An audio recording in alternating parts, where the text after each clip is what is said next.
उद्देश्य है। हमने ज्ञापन में मांग किया है सरकार से कि 5 साल से पहले फीस नहीं रिवीजन होना चाहिए। ऐसा अगर होता है तो जनता को लूटने का काम, निजी स्कूल लूटने का काम कर रहे हैं। ऐसा इस पर लगान लगना चाहिए और लगान लगाते हुए सरकार को इस पर अंकुश लगाना चाहिए। और गौतम बुद्ध नगर के जिला अधिकारी ने आपने देखा होगा कि इसी महीने पेपर में आया है, उन्होंने इस पर अंकुश लगाया है। जो राष्ट्रवादी पार्टी का ज्ञापन है वह सफल होता दिख रहा है। और यदि पूरे 75 जनपदों की आम जनता के आम बच्चों को जो बर्डन लादने का काम किया जा रहा है, यदि ऐसा नहीं हुआ तो 2027 में राष्ट्रवादी पार्टी उन बच्चों के अभिभावकों के साथ होगी, आम जनता के साथ होगी और उनके बीच में जाकर के उनके सुख दुख को जान करके सरकार में पहुंच करके उनकी समस्याओं का निदान हम कराएं। भ्रष्टाचार को लेकर के आप बात कर रहे हैं, कहीं ना कहीं पे गठबंधन पे जब से भाजपा की गवर्नमेंट आई है, पहले तो भ्रष्टाचार तो एक चरम उसमें था, नॉर्मल था, पर अब चरम सीमा पर आ गया है। मतलब हर अधिकारी अब टेबल पे डायरेक्ट पैसा ले रहे, जनता की कहीं सुनवाई नहीं हो रही। थानों में हो या सभी जगह पे समाधान तो दिवस तो हो रहे हैं, पर समाधान दिवस में उसका निस्तारण नहीं हो रहा। कहीं 1 ही 2% उस जगह पे समाधान का यही कारण है कि राष्ट्रवादी पार्टी के कार्यकर्ता, जैसा कि अभी प्रदेश अध्यक्ष जी ने अपने भाषण में सुना होगा कि जहां पर किसी भी अधिकारी द्वारा कोई भी कार्रवाई ना हो तो हमको याद करिएगा, यानी प्रदेश अध्यक्ष जी को याद करिएगा। जो भी अधिकारी यदि भ्रष्टाचार और घूसखोरी करने का काम करेगा, संघ शक्ति कलयुग को याद दिलाते हुए उन्होंने अपने संगठन की ताकत से उन्होंने भ्रष्टाचार को खत्म कराने का काम कर रही है राष्ट्रवादी पार्टी और करती रहेगी।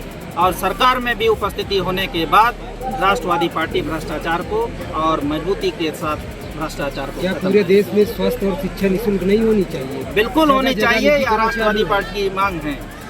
स्वास्थ्य और शिक्षा प्राथमिकता है या आम जनता का हक है।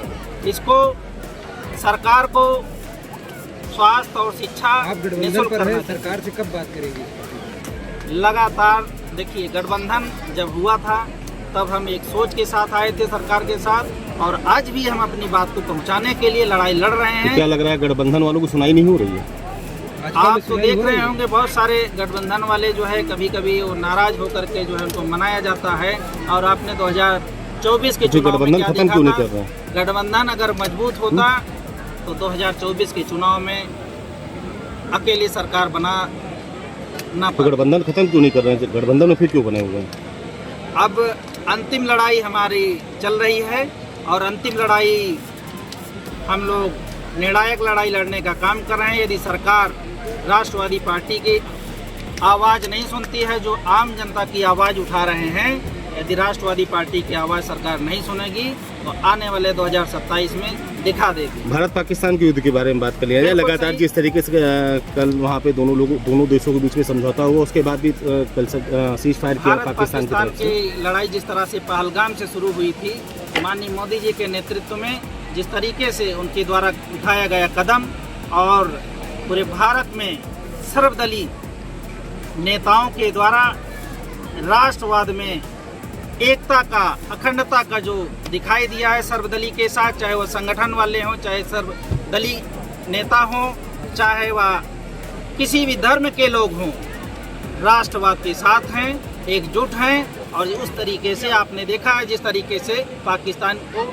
मुंह की खानी पड़ रही है, सीज फायर जिस तरीके से हो रहा है, आपने देखा होगा कि 60 किलोमीटर घुस करके, लाहौर में घुस करके भारत के जवान मारने का काम कर रहे हैं। इसी तरीके से मैं मोदी जी के साथ हूं और अखंडता राष्ट्रवाद के मैं साथ हूं। बिल्कुल, जिला पंचायत में भी राष्ट्रवादी पार्टी खुल करके आ रही है और सभी